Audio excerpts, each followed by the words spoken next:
Hey, everybody, welcome back to another edition of the Cool Sports Network. I am your host, Chase Coburn. Today it is time to pick the Week 13 games for the 2024 NFL season. And to do it, we are joined by a very special guest, an NFL host for Sirius XM Radio, Zig Fracassi. Zig, welcome to the show. Chase, good to be with you. How are you? I'm good. How are you? I'm so glad you're able to join us today. Oh, I'm great. Anytime we're talking football, it's work for a living, so all's well. All is 100% well. And I think what's so interesting about how it's so great to speak to you is not only do you love football and not only are you knowledgeable about football, but you've been an anchor and host on the NFL channel for SiriusXM for about 20 years now. So kind of talk to me about what exactly you do with SiriusXM before we get into these picks. Well, essentially, I've been a host and anchor on NFL radio since our inception back in 2004. So that's among my duties. Also, 2 to 3 days a week, handle the sports anchoring at the top of each hour between 1 and 7 p.m. Eastern time. So you would hear an all sports update on our various platform of channels like NFL radio, NHL radio, Mad Dog Sports Radio, NBA. So you get a full 2-minute sports update there. And then between 1:30 and 6:30 Eastern, I do Mad Dog Sports Radio. In fact, the last 4 hours with the legend himself, Christopher Mad Dog Russo. So that's among my duties. Host on weekends on NFL Radio, and then I'm a contributor to NHL Network Radio, generally Wednesdays, 12:20 Eastern time. Part of the Dryden versus Cheevers spot with my good friend Mick Kearns. So other than that, I'm not too busy. Well, clearly you do keep yourself busy and obviously covering many great sports. We cover the NHL in here as well. We'd love to have you on, maybe that for a future time. But today we're talking about the NFL. I got to ask you, though, you just mentioned the legend, Christopher Mad Dog Russo. What's he like? I mean, you see on the TV, just seems like this really passionate personality. What does he like to work with? Yeah, I would say that. I mean, the guy is an absolute legend in the business. Of course, he Mike and the Mad Dog fame of WFAN for many years ago. And gosh, he's been with us now, I think 15, 16 years. And, at first it was kind of different to deal with him, but the guy is deeply passionate in sports.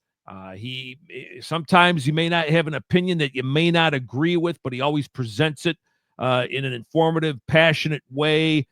He loves when I talk hockey, kidding aside, but no, he likes the NHL. So he's a legend in the business and definitely someone that I have a lot of respect for, and he's authentic too. There seems to be no pretense with him. So pretty good guy and really distinguished radio career.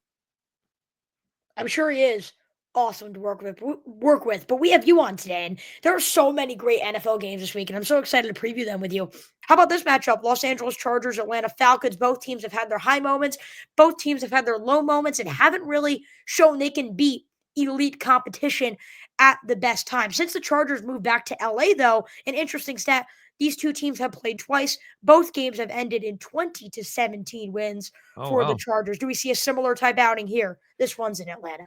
Yeah, it could. The thing I'm always concerned about is a team playing on a short week like the Chargers are, of course, off a tough loss to the Harbaughs there, to brother John, and then less time to prepare and then have to fly all the way down to the Southeast for what's basically a 10 a.m. Pacific time body clock game for those type of people. So I'm always concerned. Atlanta, they're in a situation now. They got to get their act together here because they've slid as of late. I think the home cooking and those factors that I outlined earlier, I'd probably lean to the Falcons in this one. Interesting. See, I don't think the Falcons. I feel like I usually stay very consistent on what I think of football teams. The Falcons have been that one team where I think my opinion has changed about them each week. And that just concerns me now. Yes, they could very well win a football game, but they can also very well lose a football game. And that's why I have to pick Jim Harbaugh because in those situations, I believe he is a much more consistent coach. I believe Justin Herbert is a much more consistent quarterback. And I'm leaning on consistency in this matchup. I do think it's a close win, maybe 20-17. We'll see what happens. But I do have the Chargers pulling away with a win. A huge divisional clash, especially for the home team. The Cincinnati Bengals here host the Pittsburgh Steelers. Steelers. You talked Oh. about winning those one possession games for Kansas City earlier. The Bengals have lost the one possession games. They lead the NFL in one possession losses this season with 6. The Steelers have 5 one possession wins. This could very well turn out to be a very, very tight game. We saw the Steelers lose last week, but I'm going the Steelers again because I look at this Bengals team and I say it's been the same story the entire year. Of course, Joe Burrow, Jamar Chase, and all of their great offensive playmakers can play elite football, but they're not great defensively. They really rely on the production of Trey Hendrickson. If he's limited, their defense is complete. There's so many holes. They find no success defensively when Trey Hendrickson isn't efficient. And I believe Pittsburgh, it kind of goes back to that consistency factor. I trust their head coaching more as well. Look, everyone keeps saying, oh, the Bengals will turn it around. An 8th loss, maybe not. I'm going to go the Steelers here on the road. Yeah, I would probably lean towards that because, let's face it, they were embarrassed at Cleveland on Thursday night, and now there's a lot of criticisms about the way offensive coordinator Arthur Smith called that game, and maybe that's true and all that, but give the Browns a lot of credit for playing hard at home, nothing to play for except to knock off their division rival. Burrow, he's having an MVP type year. You look at the numbers. I think his touchdowns to interceptions is better than 5-1. He's doing everything he can, but the bottom line is that they just can't run the ball as consistently as they did when Mixon was there. And defensively, they weren't even that great when they were making a run at the Super Bowl in the AFC Championship game. But they did lose some people throughout that process. DJ Reader was a loss. Awuzie hasn't been the same type of player. So I think they're weaker than they've been defensively. That's why they're having the troubles as they are. And I could just see this being another of those one possession games. And I would probably lean towards Pittsburgh in this matchup myself. You're mentioning Burrow kind of having that MVP type season. Look, they had their bye this past week. Joe Burrow was the first quarterback in NFL history to throw 14 or more touchdowns and 5 or less interceptions in his first 11 games to begin a season, and then also have a losing record. This team just can't play consistently. Mind-numbing. I'm going Pittsburgh. It is mind-numbing because it's like you look at this very talented quarterback. He's getting paid to do his job. He's doing his job better than most, if not any, in the National Football League. Yep. And yet his team's 4-7. You can't blame it on Burrow. You got to blame it on the defense. And you're right. They have lost those pieces that have made them so inconsistent over these past few years. You talk about those one possession losses in Cincinnati. Right below them there, the Jacksonville Jaguars. They've lost a lot of one possession games, but they've also had a lot of brutal blowouts. They're 5-point underdogs here. The Texans travel to Jacksonville, but a divisional game. And I'm not going to lie to you, Houston does not look good. No, they don't, but I'm not surprised by seeing this because, when you become like instantly good like they did last year, they benefited from a lot of different things. Maybe the element of surprise, the draft, obviously, Stroud and Will Anderson have provided immediate impacts, Tank Dell, and the rest of that class. So invariably, you're probably going to have some growing pains along the way, meaning that now you're playing a tougher schedule. Now there's a bigger expectation. You can't sneak up on opponents anymore. And that offensive line, which has the second most guaranteed money invested in it, hasn't done a good enough job of protecting C.J. Stroud. And he's even going through a little bit of a rough patch. They brought in Diggs. Unfortunately, he's out for the year now. Collins just recently returned to the lineup, so there's been a little bit of upheaval there. The defense has allowed some big plays, and we saw that last week against Tennessee. But having said all of that, Chase, if you have a get-well game, this is going to be it. You've got to get back into the flow. Jacksonville, I don't know what they're playing for at this particular point in time. I think the Texans bounce back pretty good this weekend. I think this is one of two things will happen this weekend. Either A, the Texans will win and they'll show, okay, we may not be legit yet, but this could be a team that can get hot. We can figure out our problems. Let's get this divisional win. Let's move on. Right. The other option, I think, is they lose this game. It's a trap game. Divisional games can be close. Texans won 9 consecutive games over them in that one stretch, 2018 to 2022. But besides that, divisional games are usually competitive. And all of a sudden, the Jaguars make an upset. And I think that this entire season might completely implode in front of the Texans' eyes. So one of those two things will happen. I think the Texans will win. I think it'll be a close game, closer than most may expect. I think CJ Stroud has not been the player that we expected him to be. I had him winning MVP going into this year, and he just hasn't been that difference maker fans were hoping he could be. I don't think he is in this matchup, but I think he's good enough to take down this kind of beat up, horrible, disastrous Jacksonville team that just wants his season to be over at this point. How about two surprising teams facing each other on Thanksgiving weekend? Both are thankful for their incredible starts. Arizona Cardinals and Minnesota Vikings, both in key positions to make the postseason. What are we thinking here? I really like this matchup. Yeah, it's going to be a good matchup. And, you got to give Kevin O'Connell a lot of credit for weathering the storm because obviously they wanted McCarthy to start, but he unfortunately got hurt in the preseason. So now, I think he's done a heck of a job with Sam Darnold. Clearly, Darnold started out like a house on fire, kind of leveled off with the interceptions the last few games, but now it looks as though he's starting to round back into form. And I think there's a couple reasons for that. The return of TJ Hawkinson to this offense helps diversify. Addison had a monster game against the Bears on Sunday. So now, Justin Jefferson doesn't have to do it all. In fact, those interceptions you would look at, where's the ball going? Justin Jefferson. Teams know if it's third down, they're going to be targeting him. So I think that's been an asset for them. They're playing well enough defensively. The return of Blake Cashman, who I think is ridiculously underrated and is a good leader, that bodes well for that defensive side of the ball. Arizona, I was a little surprised what happened on Sunday. Kyler with that ridiculous throw that turned into the pick six. I didn't like that at all. They looked a little bit scattered. I thought Seattle played a hell of a game and all that kind of thing. So if I'm going, I think I go rather strong here with the Vikings in this one. They just appear to be the more balanced and better team here. But make no mistake, Arizona's shown a lot of improvement, and they're still in the mix because the NFC West isn't very good this year. I've talked about a few times, kind of wondering we've talked about a few teams, when is that trap game going to come? And I wouldn't exactly call this a trap game. Like, this is a very close game. The Vikings are 3.5-point favorites. But I think the Vikings lose this one. And I look at how they're playing, and you see 9-2, and everyone's like, oh my God, 9-2. But if you really look at the way they're playing, to me, it's just not a sustainable way of playing football. I'm just being honest. They're very inconsistent. I look at that 12-7 win over Jacksonville and the sloppy game against Indianapolis. And they had their 5-0 start, but since then, they had those two losses. Then they bounced back. Ever since that game in London, I don't think this team has looked right. They didn't look like the team they were in the first 5 weeks. And Sam Darnold has been very, very inconsistent for the squad.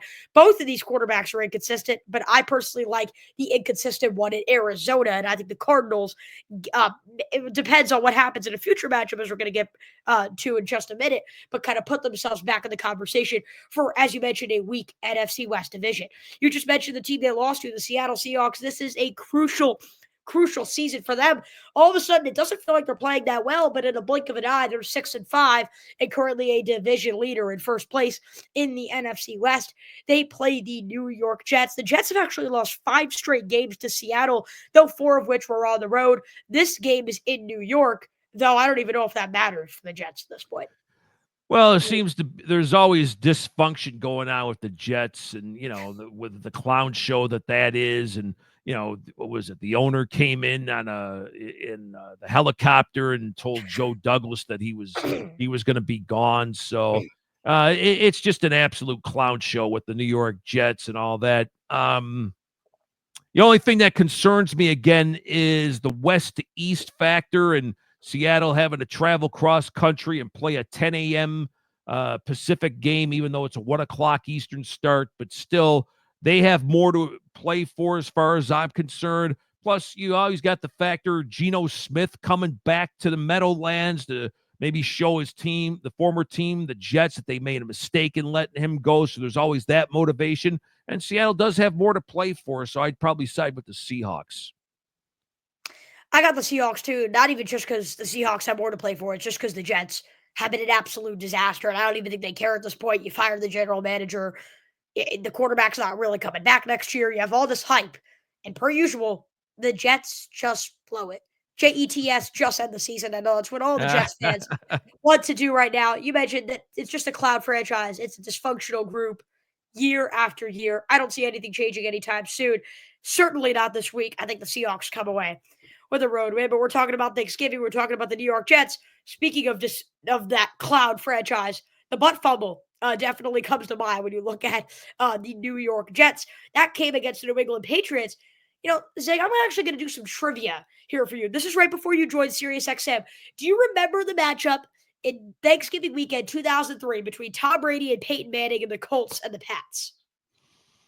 Oh, I probably should, but I don't right off the top of my head. Pats led 31-10 over Manning, and the Colts, though in Indianapolis, come back. They came back, but it fell short. 38-34 win. That's right. Okay. Yes. Okay. Yep. One of the most classic games in history, a classic rivalry, brand new teams, brand new identities, brand new goals. Neither of them may be the postseason at this point. What are we thinking, Indianapolis, New England?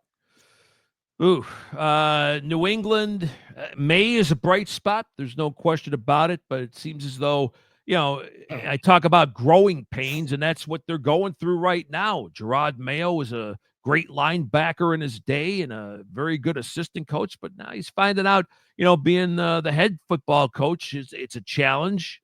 Sometimes he's been knocked for being too conservative and all this kind of thing. Last week, I thought the defense let them down. It had been a pretty good defense, but Miami skewered them down in South Florida, whereas Indy, let's face it, we talked about Houston a little bit earlier. That division's still up for grabs for the Colts. So with that incentive, and I thought they actually played pretty hard against Detroit last week. They were able to move the ball a little bit. They just couldn't finish drives. Hopefully Richardson continues to get better. I would go with Indianapolis in this one, more for the Colts, obviously, because they still have something to play for. I'm actually going a different answer here. I think the Colts, you move to Joe Flacco, it works for a minute, then it doesn't work. Then you move to Anthony Richardson, it works for a minute, then it doesn't work. I mean, if you count beating the Jets by 1 point working, this team just doesn't really have an identity. I don't think they have a purpose. I can't see this team competing for the playoffs. And with so many quarterback changes, I don't even think it's a stable locker room at this point either. I don't know what that team is really putting together at this point. This game's in New England. It's a rookie quarterback. I actually have really liked what I've seen from Drake May in his rookie year. I'm going to go the Pats here. I just think the Colts, yes, they have something to play for, but I just don't think they're playing hard enough, consistent enough, or just good enough to be showing they should be able to play for that, if that makes sense. So I'm going to go New England here. I think it's going to be that moment where the Colts maybe kind of give up on the season. I like New England in this matchup. Let's go rapid fire here for this weekend. How about your final 1 o'clock game?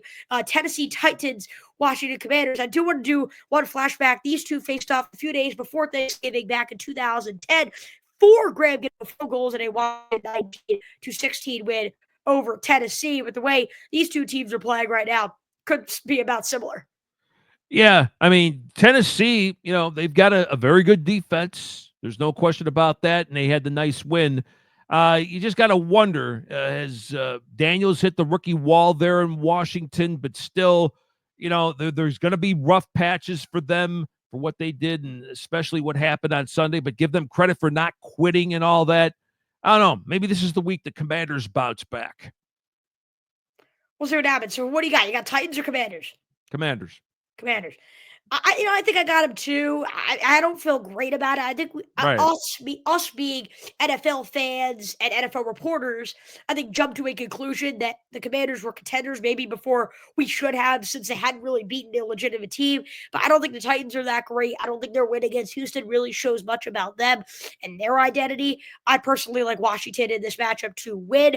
I mean, the offense, I think, will have its struggles, but overall it's been fine. It's been the defense that has concerned me the past few weeks, especially down the stretch. But I think that'll be fine here against Will Levis and the Titans. I got the Commanders. How about another 4 o'clock game? Rams versus Saints. If it's anything like the 2018-19 NFC Championship, the refs got to make sure they call a correct PI this That's time. right. Rams versus Saints. Oh, gosh. Yeah. You know what? This one, I may go with the home team here. They seem to have found a new purpose under Coach Rizzi. I had a chance to speak with Juwan Johnson after one of their more recent games, and he said, you know what? They got tired of the losing. They got tired of, being pushed around and what have you. So to me, the Saints seem like they've got a little bit of purpose going on right now. They found that rhythm. It seems like Rizzi has definitely affected that locker room in a positive way. and the Rams, I was a little disappointed from what I saw on Sunday night. I thought that, they got off to a decent enough start against the Philadelphia Eagles, but they weren't able to sustain drives. And then, they weren't able to stop the run. Those are concerns for me. And then having to travel down to New Orleans, I'm going to lean towards the Saints in this one, Chase.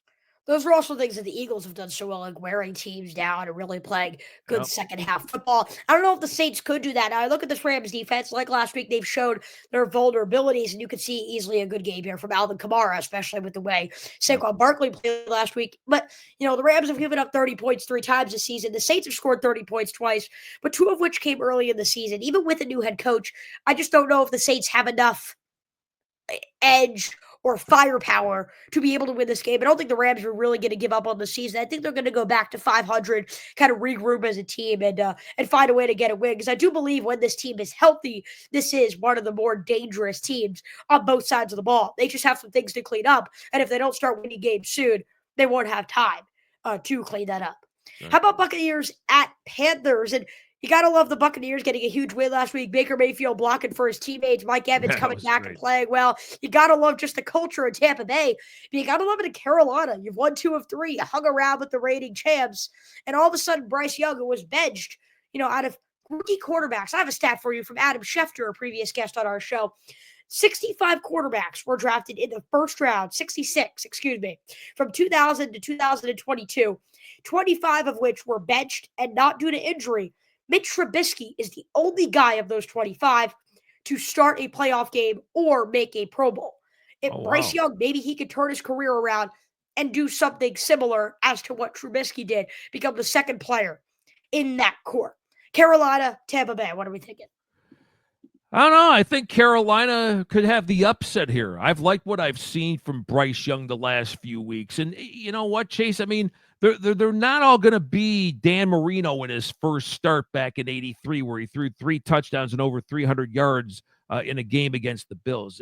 It doesn't work that way. I mean, ideally, what you would like to see is the young man, just like Mahomes in Kansas City, learned a year under Alex Smith. It turned out to be very, very good. But we are in this instant microwave society where if the kid has a couple of bad series or a bad game, he's automatically garbage, which, you know what, maybe he needed to be relegated to the bench. But Canales seems like a guy that players respond to. Baker could tell you that he worked wonders with him down in Tampa Bay as the offensive coordinator. So my point is, Bryce seems to have found a nice groove. Chuba Hubbard, getting the contract extension, has put up some huge numbers. The defense has been better. Tampa obviously has got maybe a little more to play for record-wise because they're in a battle with Atlanta for the division. But this would not stun me if Carolina pulls the upset here. You got Tampa Bay? No, Carolina. I'm going to go with them outright. You do have Carolina. You got it. I got Carolina too here in this one. I love what I've seen from them. And I think you're right. And kind of the media and us as fans, we give up on these quarterbacks so easily. Bryce Young has a lot of talent. We saw that at Alabama.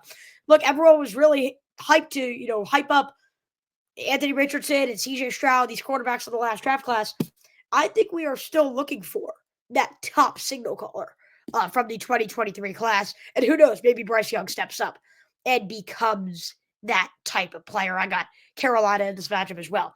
I mentioned earlier, I'm a Ravens fan. A good win against the Chargers, even a bigger matchup, maybe not in terms of stakes, but just when you look at your opponent. No team in the NFL right now is hotter than the Philadelphia Eagles, 7-0 since Nick Sirianni shaved his head and got a buzz cut. And, the Eagles and Ravens, these 2 great teams, 2 great running backs, 2 great offenses. What are we thinking? This has got to be the game of the week. Oh, by far. That's why it's in the 4:25 Eastern window. And hell, it's good for the Eagles. You could either take the train or the bus there. So if you got to, get on the plane or an Amtrak special, if you want to call it like that. Boy, this one's going to be real close to call because, as you said, both teams are going very, very well right now. I'm still a little concerned, though, about that Baltimore defense. This obviously isn't your Ray Lewis, T-Sizzle, that type of vintage type defense. They still seem to have, they made some good plays last night to neutralize Herbert, but I still think The Eagles are a little more diversified. Can they stop the run? I'm a little skittish about that. Eagles are the hottest team in the league right now. Give me Jalen Hurts and the Eagles Sunday afternoon. Sorry about you, Ravens. But.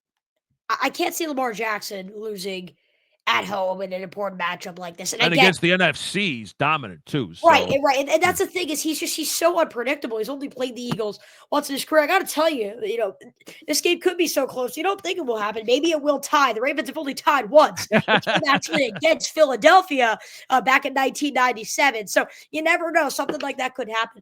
I just think Baltimore, the Eagles are the new hot thing. And I was talking about this with somebody. The Ravens, I feel like, played the Chargers. They had won 4 straight. Everyone liked what they were doing. It's the Harbaugh Bowl. It's Justin Herbert versus Lamar. Everyone's picking the Chargers. And then I feel like the Ravens kind of welcomed LA to big boy football. And I kind of think they're going to do the same with Philadelphia, if you want me to be honest with you. I look at the Eagles schedule and I say they haven't really played a lot of great teams. They haven't played a lot of physical groups. And I just don't know if they are ready to go on the road in a tough Baltimore environment against this type of football team. And I do think the Ravens will kind of have a message to tell them, like, welcome to the big boy group. It's time to play some real opponents. And I don't know if the Eagles are ready for that. For that reason, I'm going with the Baltimore Ravens. But you also mentioned the Lamar Jackson and the NFC factor. And that will always be something with how unpredictable he is, coupled now with Derrick Henry in the backfield. Makes them such a tough team to play against. The defensive weaknesses, though, could be shaky. 50.5, I'd bet over if it was 100.5, if you want me to be honest with you. This over will soar over. How about Sunday Night Football? Bills 49ers, a matchup last year we all were kind of picking to be the Super Bowl matchup. Many people were last season. And then all of a sudden, San Francisco's not playing well this year. They're 5-6. Yes, granted, they're dealing with injuries, but you never really thought you'd say this. We're in week 13 here right before Thanksgiving. And if the Niners lose this game, their season might be done. Yeah, the Bills at Highmark Stadium, that might be the biggest home advantage in the National Football League. They're coming off a bye for a supposed rebuilding year for them. They have looked very, very good. Josh Allen, you can make a real good argument for in terms of the most valuable player. Not a lot of superstars on this team, but they've got guys who blend in, know their role. Everyone was criticizing when they got rid of Diggs, but the bottom line is their receiving core is rounded out a little bit more. They got guys now that Josh can throw to and not have to worry about getting the ball to. Defensively, the return of Von Miller's been big. Yeah. And you mentioned San Francisco. Will Purdy even play again this week? That remains to be seen because I think that shoulder is a little bit of a concern. They have had injuries, but they've also had a fair amount of attrition, guys leaving through the last few years. And now you got to wonder after the season, do they commit the big bucks to Purdy? Where does that do with some of their question in San Francisco? Yeah.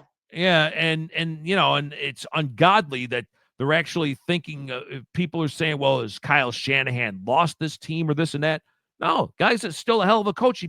He'd have another job in 5 minutes. So, but for this particular game, tough travel, Sunday night game, Bills Mafia at home, I'll jump on a table and go with the Bills. Well, yeah, I'm jumping on that table too. Look, Lamar Jackson's currently my MVP pick, and I'm saying that with not even a little bit of bias. And I made a video about this just recently, but I really love Josh Allen. The guy is just so good, and with Lamar, I think those are the two guys who really add the most value to their team in the National Football League. That Buffalo team would be horrible without Josh Allen. He really makes that football team come together. And then you mentioned that home field advantage. Even if it's Purdy as the signal caller in San Francisco, I can't see the Niners getting there because I just know when push comes to shove, if we have a close game, I'm going to trust Josh Allen more than any coach or any player on that San Francisco roster, even just beyond the quarterback position. I like Josh Allen in this matchup, and I think it will be time to panic in San Francisco after this game and maybe just long term if things continue to fall apart throughout this year. Look at all these great games. Not quite sure this Monday night matchup fits what exactly we'd love to see. The Denver Broncos host the Cleveland Browns. I'm not quite sure that's kind of what we're looking for. The Broncos have actually killed the Browns in the past. Now, records here say Denver should win, and history does as well. Broncos were 22-2, Zig, against Cleveland from 1975 to 2015. Oh, yeah. That's a long time to just completely own a complete other franchise. Does that ownership continue here? This one's in Denver. Yeah, I think so. And of course, I don't even know if you're old enough to remember the two AFC championship games in the mid 80s with the drive. Elway goes 98 yards and then they force overtime and win at Cleveland. And then the next year, the Browns are going in for the lead score in Denver. Ernest Biner fumbled. So that's part of the lore, I guess, of the Denver Cleveland scenario. Bo Nix is playing like a rookie of the year type level right now. His interceptions, the touchdowns is off the chain. That defense with Surtain is outstanding, and Riley in there, and Cody Barton, and all that kind of thing. So Sean Payton's working magic there in Denver. Cleveland, again, props for what they did to Pittsburgh on Thursday night. But again, the Mile High venue, the history is going to go against them. I'll lean towards Denver at home. After the first 5 weeks of the season, I feel like we all kind of penciled in Jada Daniels as the offensive rookie of the year. I think Bo Nix has more than proved his worth that he should be holding that spot at this point. You mentioned the touchdown to interception ratio and just the way he's been playing lately after a slow start to begin. He's been a key reason why the Broncos are overachieving. And a lot of people thought with Bo Nix, a quarterback, that's going to be part of the reason why they would be one of the worst teams in football, as people predicted. Instead, Bo Nix has really proved people wrong. And he has been that offensive rookie of the year type person. I'm going Denver here. Look, great win for Cleveland last week. I just don't know if they can sustain it. I don't know if Cleveland could win 2 football games in a row or come close to it. I like Sean Payton more than Kevin Stefanski at head coach in this one.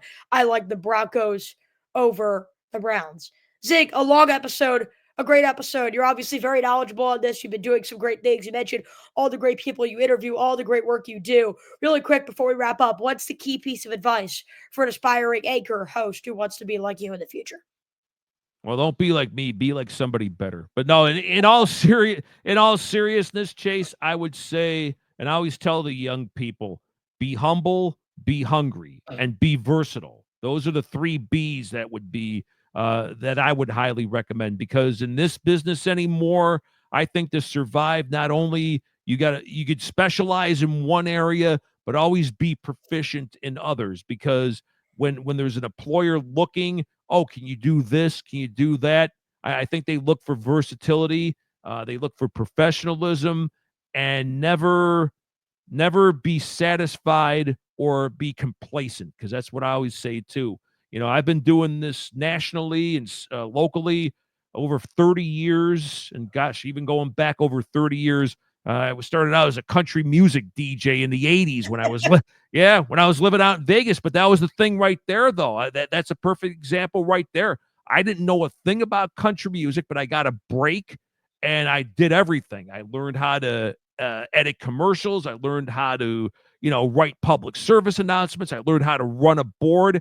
It became, Chase, great education. So always be versatile, be humble, be hungry.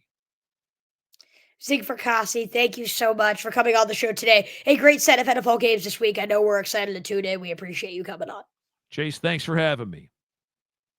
Thanks again for coming on. We'll be sure, if you guys want to see all of Zig's work, all the links will be in the description. Again, Zig, we really appreciate you coming on. A great set of NFL games. I hope you guys did enjoy this episode here on the Chase of Sports News YouTube channel. And if you're listening on the Cool Sports Network, be sure to follow, like, wherever you guys are watching it. Again, please be sure to follow Zig and all the great content he has alongside Sirius XM NFL host Zig Fracassi.